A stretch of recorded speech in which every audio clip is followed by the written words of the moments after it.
After President Trump refused to participate in a virtual second presidential debate with Joe Biden, the Biden campaign announced a town hall with ABC News. But then NBC announced a town hall with Trump that would take place at exactly the same time of Biden's appearance.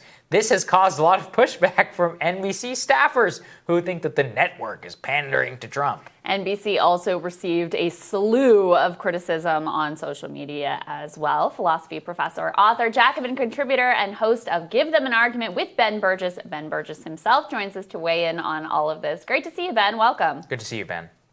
So let's just set up the context here. Okay, there was supposed to be a debate this week, town hall format.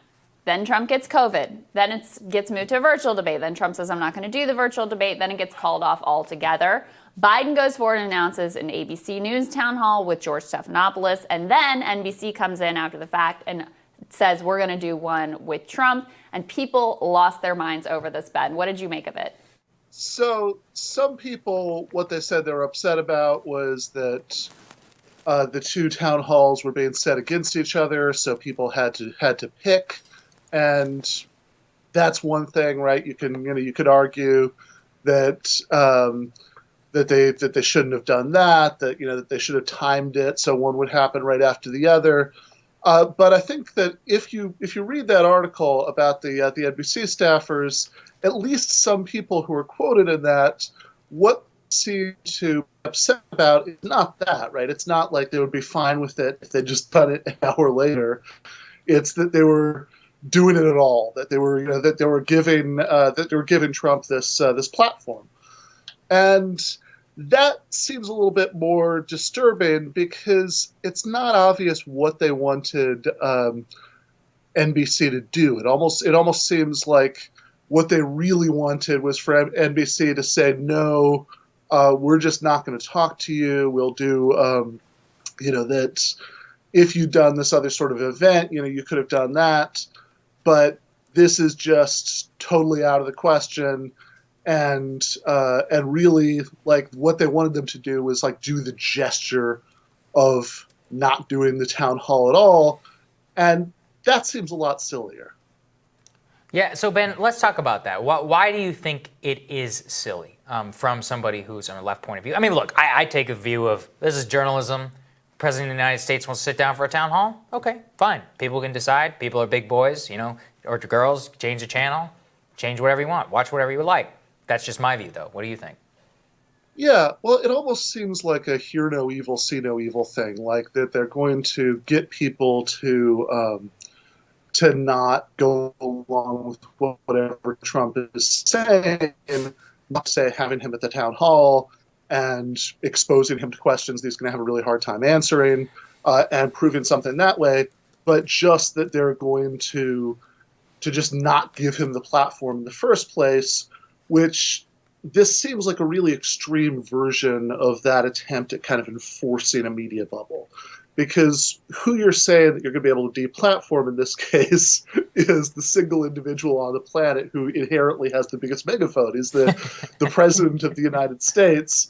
And so it seems like this can't be the strategy to get people to not buy what he's saying or not go along with what he's saying, to just say, oh, well, we'll just like deny him the megaphone. That seems like a really bankrupt way of doing that, because you can't, like if nothing else, right? Whatever you think about that as a way of trying to shut down somebody, like anybody else who's in that same position, if nothing else, it's just not going to work. He's the president of the United States. You can't make him go away by deplatforming him. That's the part that's like, you're not going to deplatform the president of the United States.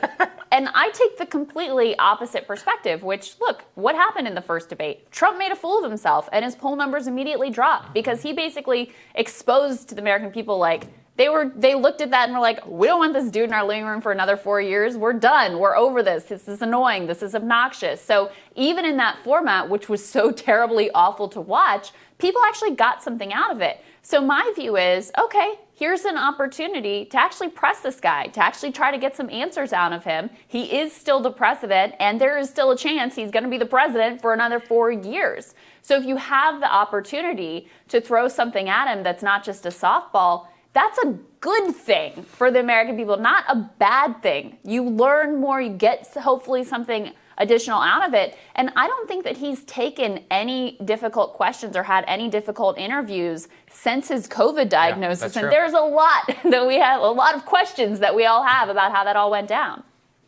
Yeah, I mean, you'd think that the instinct would be, oh, good, right? The whole thing makes Trump look terrible. Him getting COVID is incredibly embarrassing for him, given all of, in my view, the very well justified criticisms of his mishandling of the COVID crisis. It's like in some ways saying this, that they shouldn't be giving him this platform at all, right? Like that that in one of the that this is an irresponsible and selfish move. That was one of the quotes in the article, to give Donald Trump an hour to spread disinformation. Well, if what you're worried about is him spreading disinformation, first of all, I mean, he doesn't need NBC to do that. That he can, that he has the idea that NBC is just going to stop people from hearing what the president has to say seems extremely unrealistic. But what you can do is you can ask him questions that could really embarrass him, right? So the question, I think, the thing that seems the weirdest to me about this is why they're so unconfident in their ability to have him on and to ask him questions that he would have a hard time with, right? You would almost get the impression from watching some people react to this, some of the people who were quoted in the article who are upset that he's being given a platform to spread misinformation, that you get the impression that he had just dominated that first debate. That, they were just afraid of having him back on to answer questions on his own for an hour, rather than seeing this as an opportunity for him to embarrass himself more. I mean, it almost seems like at this point it's a reflex for them. That what they're used to is being able to enforce a certain media bubble, and it's almost like the go-to move is to enforce it when it's not already enforced, right? Whether that's like last year when Bernie Sanders was doing the opposite thing, going on Fox to do a town hall, and rather than saying what ended up happening, oh good, right? He's going to go bring his message to lots of people who wouldn't otherwise hear it. This is a good thing. There were people who were upset at him. A lot of the same people, I think, who were upset at him for straying from the media bubble and then, like, I don't know, legitimizing Fox, which apparently needed Bernie Sanders to legitimize it. And then the same thing here, right? That there are people who, I mean, there are liberals who are talking about, I mean, they're not going to do this, obviously, but there are liberals who are talking about boycotting MSNBC. Yeah, I'm actually okay with that. Go ahead. Good. Go for it. Ben, the last thing here is, we covered here on the show too, Twitter shutting down the ability to link to this New York Post salacious story about Hunter Biden, and they supposedly obtained this laptop of his, and there are emails related to his business dealings in Ukraine. They also published, I think unconscionably so, some of his private photos, which was just salacious and exploitive with zero news value. But Twitter's response in particular, Facebook kind of slowed the spread of the article. Twitter's reaction was to actually make it so people could not link to it, could not DM the article, something we've never seen them do before. And then they even shut down Kayleigh McEnany's Twitter account. She's the White House press secretary. What did you think of this dynamic? Because I think it fits into this same frame of, like, rather than having the confidence that we could engage with this content, like debunk it, dismiss it, deal with it in one way or another, it's like, no, we just can't have it whatsoever, which ironically called more attention to this story, which otherwise wasn't really particularly going anywhere. But what did you make of that dynamic, Ben? Yeah, I think it's the same thing. I think that it's a sign of weakness, that it makes it look like there's no good response to this, that you just have to suppress this, like, dangerous samizdat, that is otherwise going to influence people. So in the first place, like you point out, it's probably counterproductive just in the moment. But then also beyond that, like if your best response is just to try to get people to stop accessing something. And by the way, I think anybody who's on the left should be pretty disturbed by this just on its own, right? Like that, like it's one thing if you're a libertarian to say, oh yeah, Twitter, they can do what they want with their property. But if you do think that that economic oligarchs having this massive control over the flow of information is disturbing, which you certainly should if you're a democratic socialist, that's worrying in itself. But there's also this larger issue that connects to what we were talking about, which is that if this is the best that liberals can do with regard to something like this, then that should be alarming. And it's weird that they think that this is the best they can do, because they should be looking at something like this from a position of strength.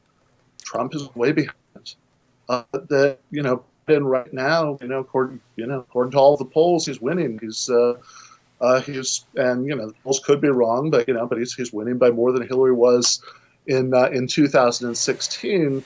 And so why they're so worried about this seems just bizarre, right? They think that something like this is going to just completely swing that off in the other direction.